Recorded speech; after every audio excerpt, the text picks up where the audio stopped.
Ladies and gentlemen, this is Mampolo from Mampolo's Corner. Renee Amaisa.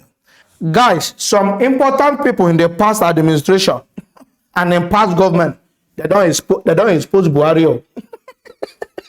They don't expose Buhari fuel subsidy problem. This fuel subsidy scam, they don't expose Buhari.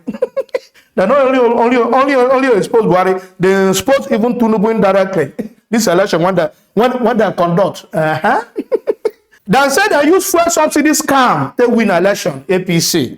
Not be me talk, I wanna go see I'm here. I know they talk with people no talk. They also say some criminal oil marketer go meet Buhari, they tell Buhari, please, make you stop this fuel subsidy, say it don't too much. We are tired of making money. Money don't too much. Where are we going to be keeping our money? Buhari no agree remove them.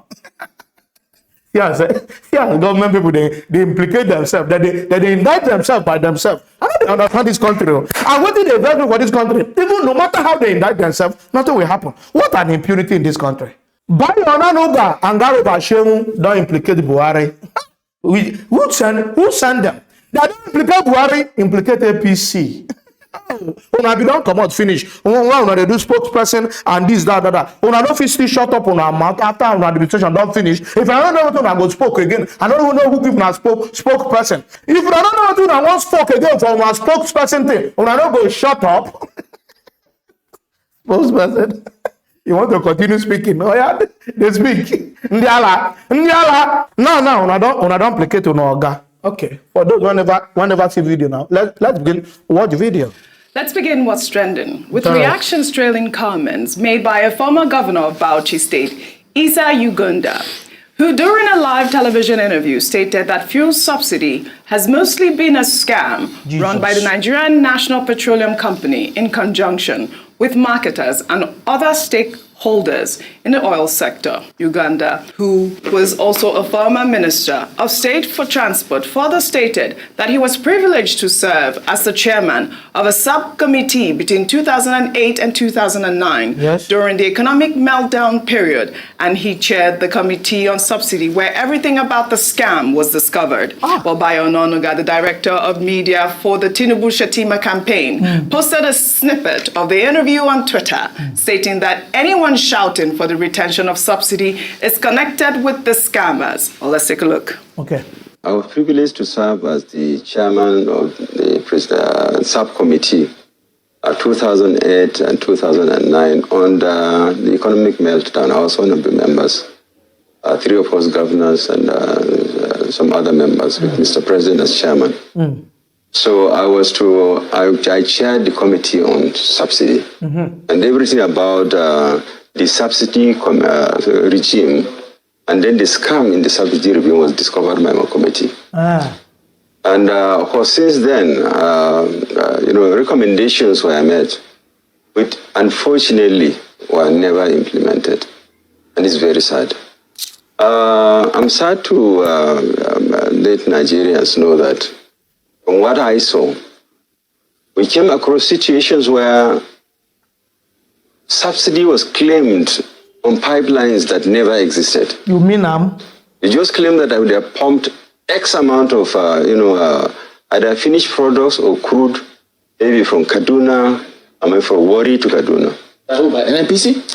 Making this claim? Of course, who else is doing it? Oh dear. Those that pump and those that are in the subsidy scam, they just fill papers, invoices, and they claim subsidy on it. In fact, there was an instance of a pipeline that was supposed to exist between Lagos and Warri.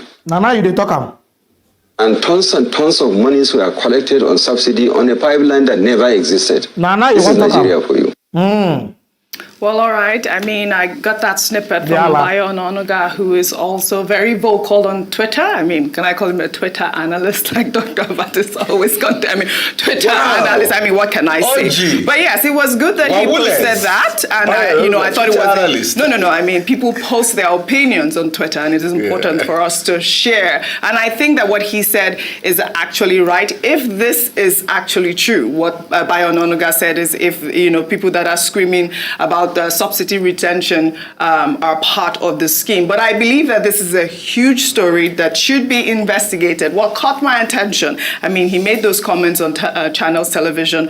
What caught my attention was the fact that he said that there was an oil marketer that is his friend, who is part of the team, who's also a part of the economic team, that met a previous president and told him that, listen, we are tired of making money. Jesus. This whole thing is a huge scam. I mean, what is this? This is all a cahoot or something? But before I come to you, Ayo, in the meantime, Garba Shehu, a former spokesperson for ex-president Muhammadu Buhari, in a Twitter post on Monday, stated that Buhari did not remove petrol subsidy before he left office to prevent any form of insurrection that could have made the All Progressives Congress lose the 2023 election. Jesus. The former presidential spokesperson further admitted that although Buhari did not remove petrol subsidy during his 8-year tenure in office, all other subsidies which were in place before he was elected in 2015, including the annual fertilizer subsidy that cost 60 to 100 billion naira each year,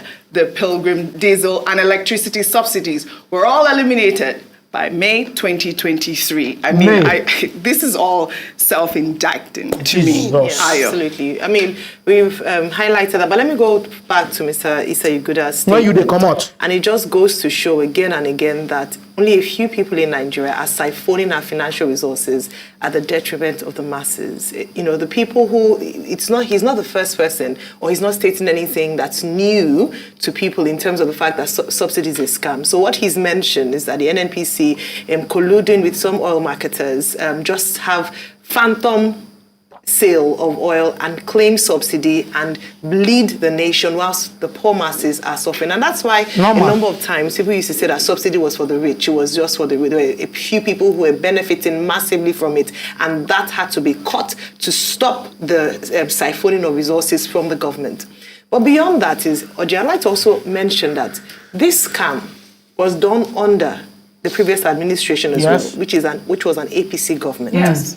Why wasn't this investigation done at the time? That's it. Why did you take, and it leads to the next story with Malam Garba Shehu saying that the president, due to political reasons, rather would allow this scam to continue to benefit his party so that they wouldn't jeopardize their chances at the polls. Now they fight it goes to show where really the heart of our politicians are and the will or political will comes from. As long as it's of interest, it would continue. When it no longer becomes an interest, so where do the people come into? Where do the people come into the play?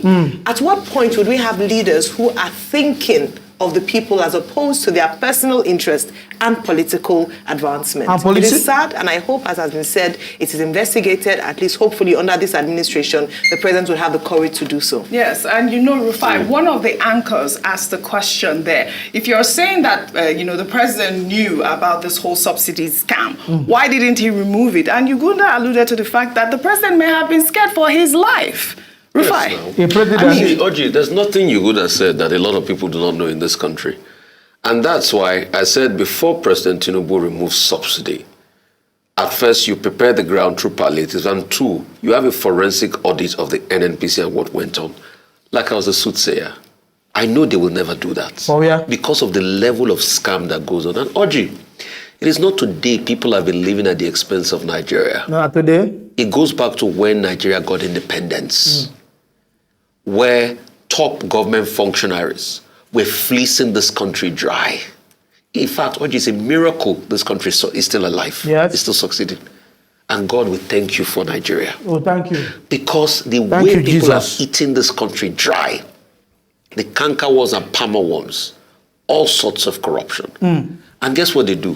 What? They make humongous wealth. Jesus. They just fritter some of the wealth to their foot soldiers that you see on social media defending the madness going on. And they also fritter some to the media, people that would talk and speak for them, while they keep making money. Imagine somebody saying that, I'm tired of making money. Jesus. Yes. And that's what it is. We all know it's a scam. The first regime was a scam. You remember the first regime when they said marketers should bring in? The marketers were bringing empty barrels in and they were collecting money. But let me tell you something. The next phase of the scam will start soon. when you have to get a lot of people to still bring in products in themselves, and the NNPC is not bringing products in, and they fix the price. That's going to be the next phase of the scam. You know, because why? These people are at the top, they never care for the lower rung of society. And there is no government to defend them. You know why? Because government becomes for the rich, and the rich are their cronies. I dare them to have a forensic audit of the NNPC. Oh, yeah. Absolutely. I dare them to have a forensic audit that goes way back to 77, since the NNPC started. Yes. They will not. Absolutely. You know why? Because we know what has gone under the carpet. But you see, in all of this, I keep telling Nigerian people, elections matter. You can see all of this yourself and be hoodwinked by the people they pay to come and lie to you on social media. Surely. And you can see all of this and take action. Your destiny in your hand. The best I can do is to tell you and open your eyes to it. Like you take your future in your hands, Absolutely. these people will continue to do you over. And guess what, Oji? They are already recruiting their children. These same children of the oppressors will rule over you if care is not taken. They are not Surely careful. this needs to be investigated. Even his friend, Ugunda's friend. I mean, they need to find out who. All these people need to be arrested. Nothing will be done after this interview. Dr. Forget What has it. been Play. confirmed? What has been confirmed by, former Governor Issa Yuguda's statement is that, look, we live in a country, whether it's fuel subsidy or other forms of subsidy, where we're surrounded by scam. What has been confirmed is the fact that there is a class, a parasitic class in this society, a rent collection class. Bizarre. People who do nothing, who just collect rent from the Nigerian state. Unacceptable. Whether it's in the oil and gas sector, or it's in the maritime sector, or in any other sector in Nigeria. Rent collectors. And that is why his friend that he talked about can say, look, we are making too much money because they don't do anything. Yes. And I do parasitic class. Issa Yuguda, as he pointed out, was chair of a committee to investigate the subsidy scam in 2009. In 2009. In 2011, the House of Representatives set up a committee to investigate this fuel subsidy scam and came up with the same conclusion as the Issa Yuguda panel of 2009. In 2012, the Jonathan administration set up the Imokwede panel on subsidy verification. And that panel indicted 21 companies and raised an alarm that people were collecting per annum. Money is running into about 327 billion naira. People who have no fuel station, claiming that they have fuel station. People who do not import any fuel, claiming that they are importing fuel. The good news is that under the present administration, the Tinubu administration, the fuel subsidy has been removed. So nobody is going to collect any free money again from that direction. 2, the Petroleum Equalization Fund is also going to disappear. So that's another center of scam in all of this. But a bigger point made by former Minister of Aviation, former Governor Issa Yuguda, is that there's no time limit on investigation of the persons who have been identified and indicted. But I hope that President Tinubu will summon the courage to initiate further investigation and trial, because if all the people who collected rent from Nigeria, from phantom fuel subsidy, if they are made to return the money, that could be a lot. That money could be used to develop some of our institutions, particularly schools. Because the whole idea of people collecting rent, there are people who are collecting rent at the ports. Unacceptable. There are people who have private accounts into which they put government money. Yes. So, this is part of the challenge as President Tinubu tries to tackle corruption, which is one of the things he has been advised to do. So Issa Yuguda's recommendation is in order, clearly, because we have too many rent collectors in this country. You wake up very early, we wake up every morning to put in a day's work. Some people just lounge around, they just collect rent for doing absolutely nothing. There must be an investigation now. Thank you. When I don't watch the video, former governor of Bauchi, Bayo, Nonoga, all of them, that they implicate the past administration. Say na thief for that administration. And Buhari was busy telling us that he was fighting corruption. That's the problem I had. Now the problem I got for that administration. Under your nose, that they even come tell you, say, money when would they scam from this oil, oil subsidy, it done too much, Baba Buhari. You say, no, make una they scam, they go, we will leave her. No, we can win election first. Right? This country. Huh? But when they thief, they report themselves, say, I don't thief tire, money done too much. I don't need more money again. You say, no, keep the thieving. Keep the thief in the thief, Buhari. And you came out bold and say, you fought corruption in Nigeria. You didn't fight corruption, you went for a revenge. in your 2 tenors. Which corruption you fight? You went for a revenge and you came back now in direct. And that's why your name will not be in the history. You're not going to be in the history for good things. Whether you don't go your direct or not don't go direct, you don't bother with recognizing for any good thing done. Yes? Today in some certain areas that they still mention good luck Jonathan for certain things, Obasanjo for certain things. You know, you're not doing for certain things. I go check where they won't mention your own. Maybe in a Niger bridge when you complete. I don't even want to talk too much. This country na scam. Guys, if you love you, don't forget to subscribe to my YouTube channel. Follow me on Facebook, Instagram, and Twitter, even on TikTok. All of my people love guys. Peace out.